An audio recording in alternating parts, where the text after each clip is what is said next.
আসসালামু আলাইকুম, সবাই কেমন আছেন? আশা করি আল্লাহর মতো সুস্থ আছেন। আরও একটি নতুন ব্লগে সবাইকে স্বাগতম জানাচ্ছি। তো আজকে আমরা যাচ্ছি টোকিও থেকে 200 কিলোমিটার দূরে নিগাতা কেনে, একটা ফেমাস স্কি রিসোর্টে। এটা হচ্ছে গালা ইউজাওয়া স্কি রিসোর্ট, জাপানে খুব প্রসিদ্ধ।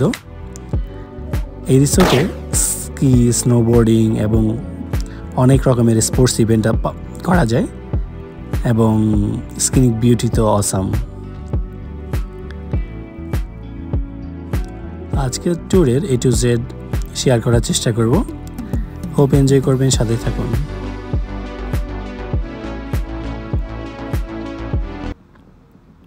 আজ ফেব্রুয়ারি 16 তারিখ। আমরা রেলওয়ে স্টেশনে আছি। এখান থেকে যাব বাইতুল আমান মসজিদে। তো মসজিদের সামনে 7-Eleven আমরা কফি পান করছি এবং ট্যুরের অন্যান্য সদস্যরা অপেক্ষা করছে সবাই। অবশেষে পরম করুণাময় অসীম দয়ালু আল্লাহর নামে আমরা রওনা দিয়েছি। আর এটা হচ্ছে সুকিয়া, জাপানের একটা রেস্টুরেন্ট। তো আমাদের যাত্রাপথে শিশু শিল্পী যারা আছে ওরা ইসলামিক সঙ্গীত এবং বিভিন্ন পরিবেশনা করছে, আর আমরা বড়রা গল্প করছি, আড্ডা দিচ্ছি। খুবই মনোমুগ্ধকর, আনন্দময়। পথে যাত্রা বিরতি দিল গুনমাতে।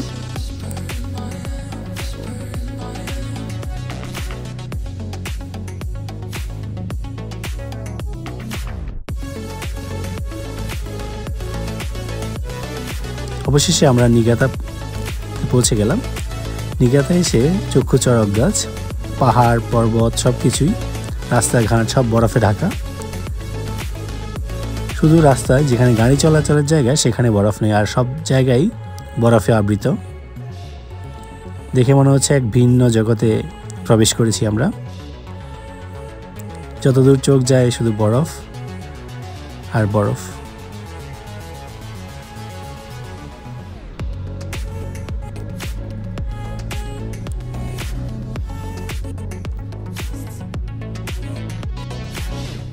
অবশ্য আমরা পৌঁছে গেলাম গালা ইউজাওয়া স্নো রিসোর্টে। স্নো রিসোর্টটাও সুবিশাল এলাকা নিয়ে তৈরি করা হয়েছে। ওই যে দূরে হাইওয়ে দেখা যাচ্ছে, এখান থেকে স্নো রিসোর্ট থেকে দেখতে পাচ্ছি আমরা।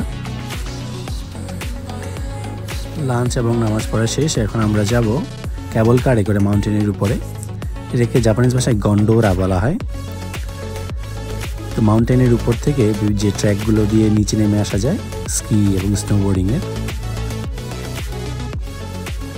আমরা সারিবদ্ধ হয়ে ক্যাবল কারে ওঠার জন্য রওনা হয়েছি।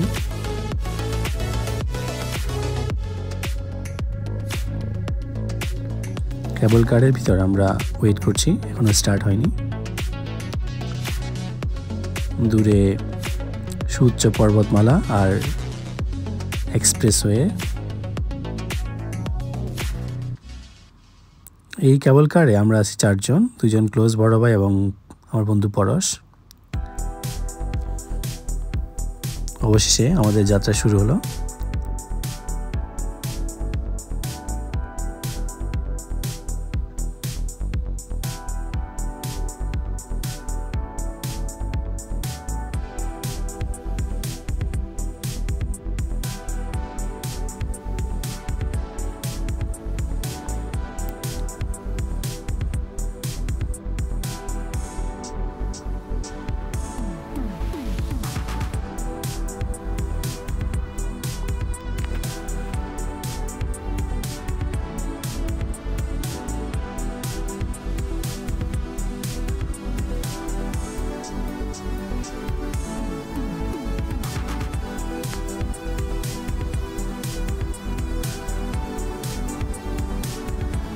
জাপানে নিগাতা এবং আওমোরি কেন তুষারের জন্য খুব প্রসিদ্ধ এবং পিক সিজনে এখানে প্রায় 40 ফিটের মতো করে বরফ পড়ে। তার মানে আমরা যে পাহাড়ের উপর যে বরফ দেখছি সেটা আসলে কত গভীর উপর থেকে অনুমান করা সম্ভব না। 40 ফিট মানে প্রায় 4 তলা উঁচু বিল্ডিংয়ের সমান। এবং সারা পৃথিবীতে জাপানের সবচেয়ে বেশি তুষার পড়ে। এটার মূল কারণ হচ্ছে উত্তরে সাইবেরিয়া থেকে প্রচণ্ড ঠান্ডা বাতাস আর জাপান সাগরের যে বাষ্পীভূত পানি, এই দুটোর সংমিশ্রণে প্রচুর তুষার তৈরি হয় জাপানে। এই জন্য অনেকে মনে করে থাকে কানাডা বা ফিনল্যান্ড, স্ক্যান্ডিনেভিয়ান দেশগুলোতে সবচেয়ে বেশি বরফ পড়ে। আসলে সেটা সত্য নয়। সবচেয়ে বেশি বরফ পড়ে জাপানে। এর মধ্যে আওমোরি কেন এবং নিগাতা খুবই প্রসিদ্ধ। হোক্কাইডো তো আছেই।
চারদিকে বরফে ঢাকা পর্বতমালা,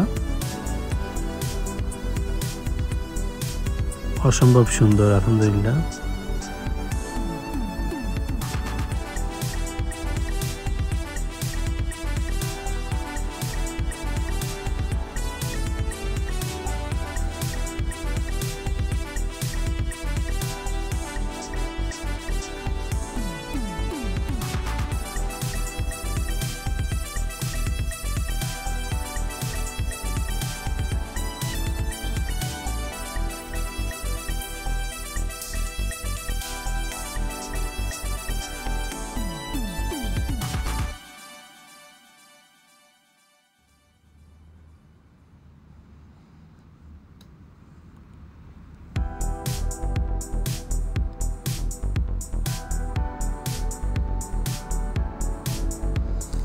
আমরা যারা স্নো বোর্ডিং এবং স্কি করি না, তাদের কাছে এই কেবল কারই মূল আকর্ষণ।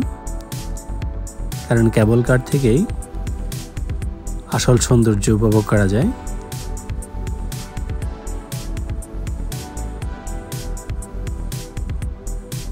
অবশেষে আমরা পৌঁছে গেলাম আমাদের স্টপেজে।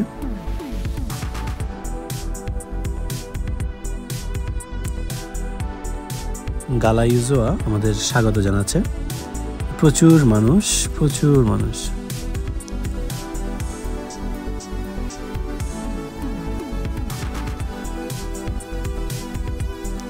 সবাই বিভিন্নভাবে উপভোগ করার চেষ্টা করছে। কেউ স্কি করছে, কেউ স্নোবোর্ডিং করছে।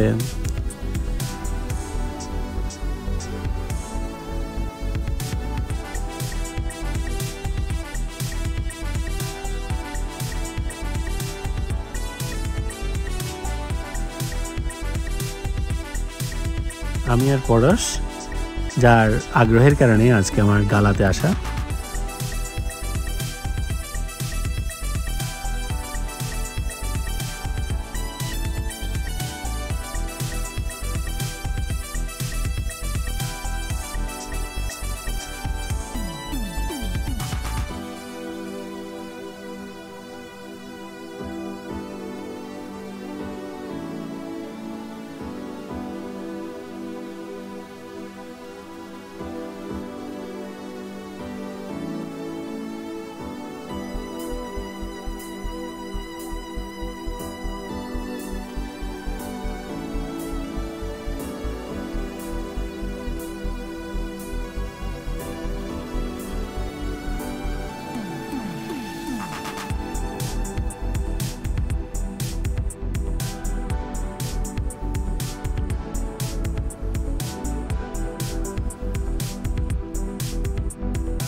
ছোট ছোট শিশুরাও সমান তালে অংশগ্রহণ করছে স্কি এবং স্নোবোর্ডিংয়ে।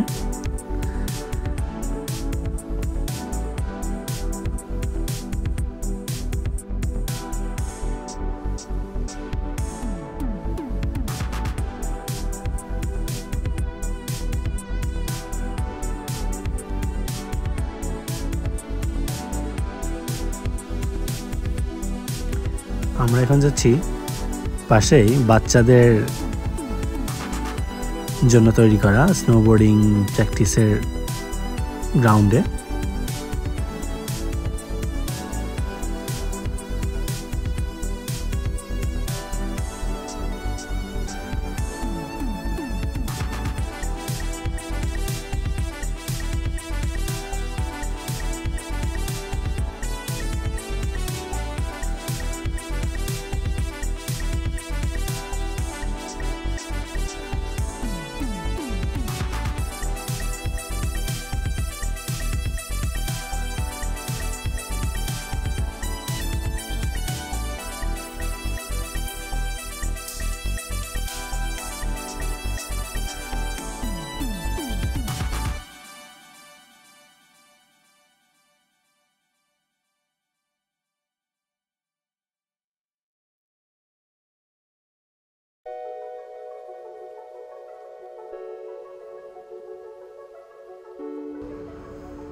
স্নোবোর্ডিং এর আরেকটা ইভেন্ট। এখানে লাইন ধরে টিকিট কেটে তারপর চালাতে হয় স্নোর উপর। লম্বা লাইন দেখে আমরা এদিকে চলে আসছি।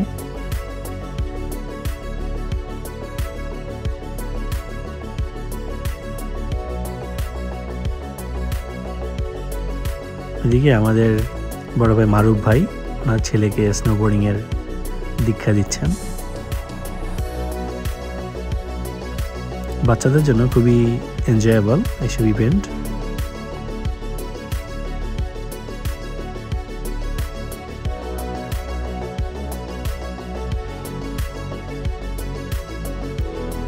একদম নরম তুলতুলে।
অবশেষে আমাদের ফেরার পালা। নির্দিষ্ট সময় হয়ে যাওয়ার পরে আমরা সবাই কেবল কারে করে নিচে নেমে আসলাম। গালাইজোয়ার সামনের যে পর্বতগুলো তুষারাবৃত, সেগুলো দেখতে ভারী চমৎকার লাগছে। তো আমরা সবাই গ্রুপ ফটো সেশন করে গাড়িতে উঠে পড়লাম।